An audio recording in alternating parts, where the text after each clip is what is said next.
अप्रैल 1912 उस ज़माने का सबसे बड़ा समुद्री जहाज़ साउथहैम्पटन इंग्लैंड से न्यूयॉर्क की तरफ अपने पहले सफ़र पर रवाना हो गया। इस जहाज़ में बड़े बड़े बिजनेसमैन से लेकर छोटे मजदूरों तक हर तबके के लोग मौजूद थे। पैसेंजर इतने बड़े और नए जहाज़ की पहली सफ़र में खुद को पाकर बहुत ज़्यादा एक्साइटेड थे। उस ज़माने में इस जहाज़ पर $7.5 मिलियन लगे थे, जो कि आजकल के $400 मिलियन के बराबर है। नाजरीन, इस शिप के अंदर की फैसिलिटीज़ और डेकोरेशन किसी 5 स्टार होटल से कम ना थी। वाइट स्टार लाइन कंपनी जिसने इस शिप को बनाया था, इस शिप में बाहर की सेफ्टी से लेकर अंदर की डेकोरेशन तक किसी भी किस्म का कोई कसर नहीं छोड़ा था। और इन्होंने स्टेटमेंट जारी किया था कि इस शिप की डिज़ाइनिंग ऐसी की गई है और इसमें ऐसे सेफ्टी फीचर्स यूज़ किए गए हैं कि ये शिप अनसिंकेबल है। जो ही ये शिप अपने मंजिल की तरफ रवा दवा था तो रास्ते में जहाज़ के कैप्टन एडवर्ड जॉन स्मिथ को टाइटैनिक की पहली आइस वार्निंग मिलने लगी कि तुम जिस रास्ते पर जा रहे हो उसके सामने बहुत बड़े बड़े आइसबर्ग मौजूद है।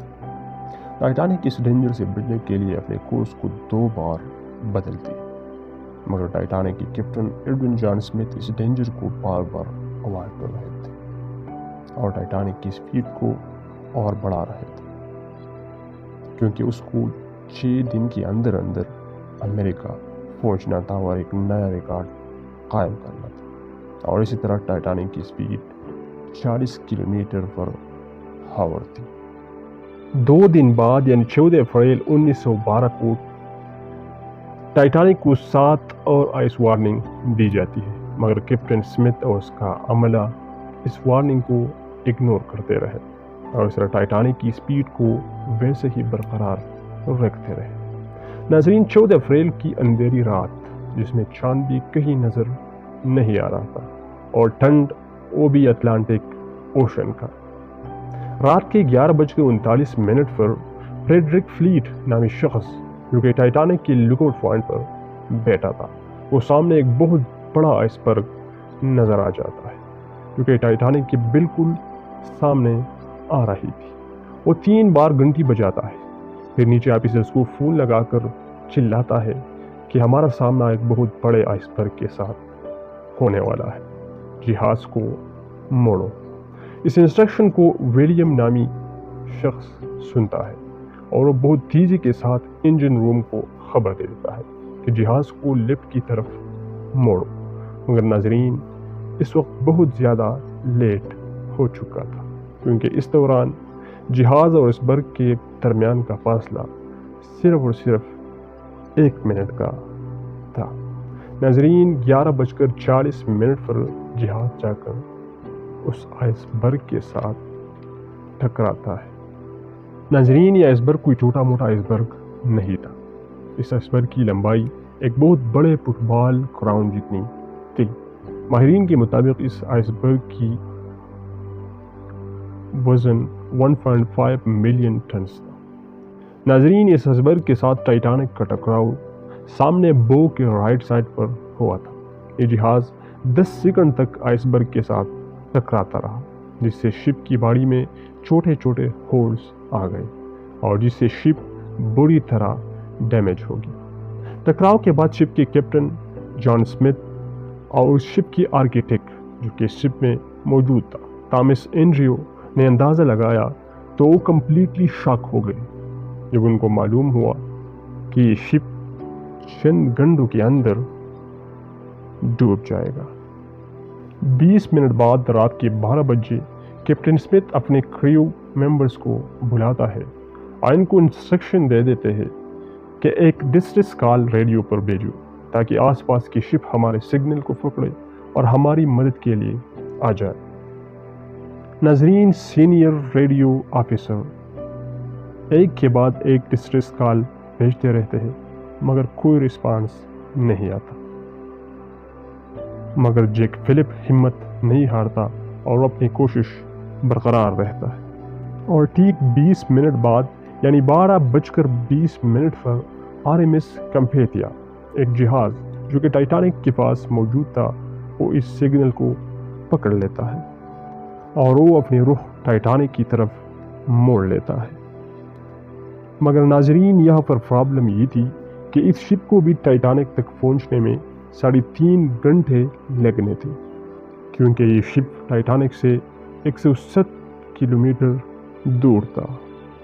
ناظرین اس دوران شپ کا دوسرا عمل ابھی ہاتھ پر ہاتھ دھرے نہیں بیٹھتی اور وہ بھی پلیئرز اور راکٹ ہوا میں جلاتے ہیں تاکہ کوئی آس پاس مدد کے لیے آ جائے، مگر بدقسمتی سی کمپیتیا جہاز کے علاوہ کوئی جہاز نہیں۔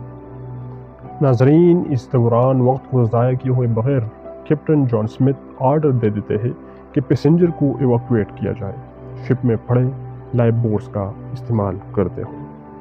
اسی طرح لیڈیز اور چلڈرن فرسٹ کو مد نظر رکھتے ہوئے ایواکویشن شروع کر دی جاتی ہے، مگر ناظرین پیسنجر ابھی بھی وہ انسنکیبل ایٹ پر بلیو کر رہے تھے کہ یہ جہاز ڈوبنے والا نہیں ہے اور اس جہاز کی فالٹ کو ریپیئر کر کے ہم دوبارہ سفر شروع کرنے والے ہیں۔